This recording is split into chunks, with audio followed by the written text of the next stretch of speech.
If nothing changes, women will not hold the records. They will not have an even chance to receive the accolades. They will not have equal opportunity. If we don't protect female-only athletics, we will remove opportunities for women to participate in sports. Period.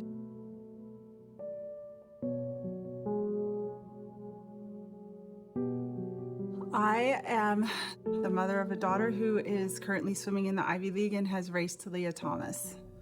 So the first time I heard about Leah Thomas, I was just glancing through the results of some of the early dual meets in the season, and I thought, who is Leah Thomas? Why don't I know this name? The idea that there was an Ivy League swimmer that was capable of going 146 in the 200 free in a practice suit in a dual meet was shocking, because that would have been someone that would have been on the radar. And all of a sudden, it wasn't just a couple people in the Ivy League whispering, do you know what's going on with Leah Thomas? It was national attention.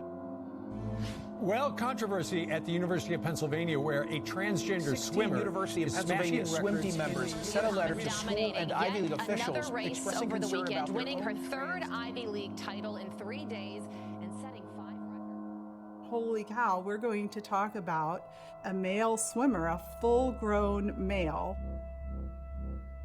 attempting to take down female icon records and taking a spot on an Ivy team from one of the Penn swimmers who had rightfully deserved it. And we're talking about this person's going to swim on every relay going forward at championship meets, is going to take the position of a woman on a travel team, is going to take a space in every finals.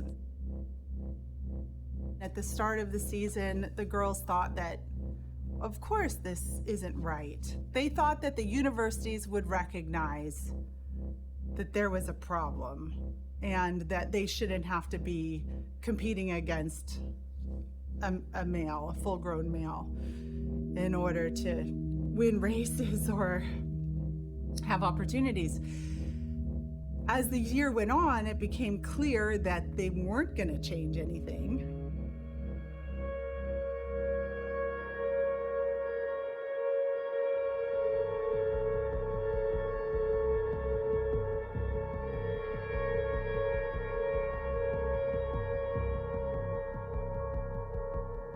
When their news started asking questions, the schools in each case across the Ivy League pulled their swimmers aside and said, you're not allowed to talk about this. And they're frightened. They're frightened of losing friends. They're frightened of being kicked off their teams. They're frightened of being told by their universities that they're transphobic and hateful. I don't want my daughter to have any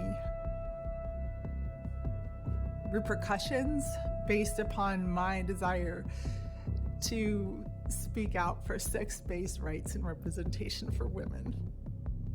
She deserves to have a college experience unmarred by this issue, and she deserves to have the time and ability to process what's going on with her in her own way.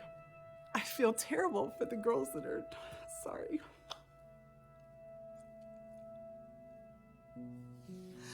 It's really hard to see a young woman who's worked since she was 5 or 7 years old and maybe doesn't have the talent and the strength of an Olympian, but has sacrificed their spring breaks, their Christmas vacations, their entire summers, their 5 a.m. mornings to become the best that they can be, and has qualified to swim in college on a national level team, and then is told, sorry, you don't make the team, you can't participate on the relay because a man's decided they deserve that place more. so you must step aside. 2 generations ago, women just did not have the opportunity to even participate in sport, in high school or college level athletics. It was frowned upon, and there weren't the teams, there weren't the options. Title IX entered into the discussion, and all of a sudden there were opportunities and doors open for women to compete at a high level. So long as any part of our society adheres to a sexist notion that men should do certain things and women should do certain things, and then begin to inculcate our babies with these notions through curriculum development and so forth, then we'll never be rid of the basic causes of sex discrimination. Once a male body has gone through male puberty, the men have a larger heart, they have larger lungs, they deliver more oxygen to their muscles. We are just 2 totally different members of the same species. There's a clear divide between men and women. If you advocate for just an elimination of sex-based sports, there will be no women competing. There will be no representation of women's achievements and capabilities in sport.